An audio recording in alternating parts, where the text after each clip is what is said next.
Okay, I don't know if you've noticed, but we've talked about the SN2, gone through mechanisms. We've talked about the E2, gone through mechanisms. We've talked about the SN1 and gone through mechanisms. And although I've referred back to the E1, I haven't shown an E1 reaction.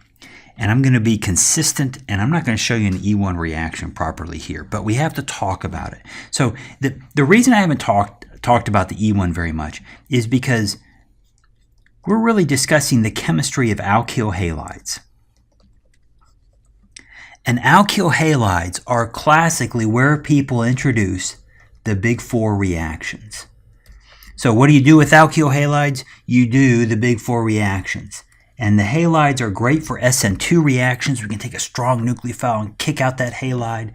We can do E2 reactions if we treat this halide with a strong base. We can do SN1 reactions sometimes if we have a highly substituted halide that can leave and form a carbocation. But the fact is, even though people talk about doing E1s on alkyl halides, they are very, very uncommon. Now, as it turns out, after halides, we're going to talk about alcohols. And E1s do happen pretty frequently on alcohols, but not on halides. But I feel like I need to give the E1 some lip service because, you know, we're talking about the big four, actually. It's not the big three, it's the big four. So what happens in an E1 reaction? So we have seen that you can take a halide, or something like a halide, and let's just say this is some leaving group, and this can leave. And it forms a carbocation. This is actually how the E1 starts. So the E1 also starts in the absence of any strong nucleophiles, like for the SN2, or any strong bases for the E2. This is exactly what we had for the SN1. All we had for the SN1 was a weak nucleophile. So in the E1 reaction, we form our carbocation. And so what happens to our carbocation? Well, in the E1 reaction, we have no nucleophiles. And when I say no nucleophiles, I mean really, there are no nucleophiles around. So if we form this carbocation, and this is a pretty good one by carbocation standards, a tertiary carbocation, what happens to the carbocation? There's no nucleophile to attack it. So is it going to just float around indefinitely?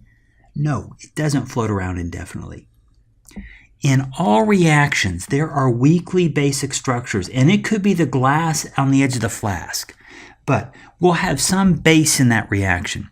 When I say base, you probably think, oh, sure, we got bases. We got sodium hydroxide. There's no sodium hydroxide. Sodium hydroxide would point to an E2.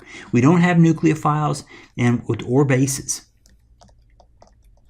at least strong bases. But there's some base that's able to grab hold of a beta hydrogen next to the alpha carbon, which is the carbocation carbon, and that CH bonding pair forms an alkene. So now what have we done? We've made an alkene. We've done an elimination, or we've made a pi bond more properly.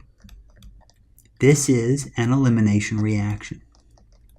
So you will hear me over and over again talk about the two fates of carbocations. Arguably three, and I'll introduce that in the next video. But the two fates are, when we make a carbocation, we're either going to attack that carbocation, and that's the pathway for the SN1, or a carbocation can lose a beta hydrogen, and that is the pathway for an E1. Now we'll talk about E1s more completely and see concrete examples once we get to alcohols.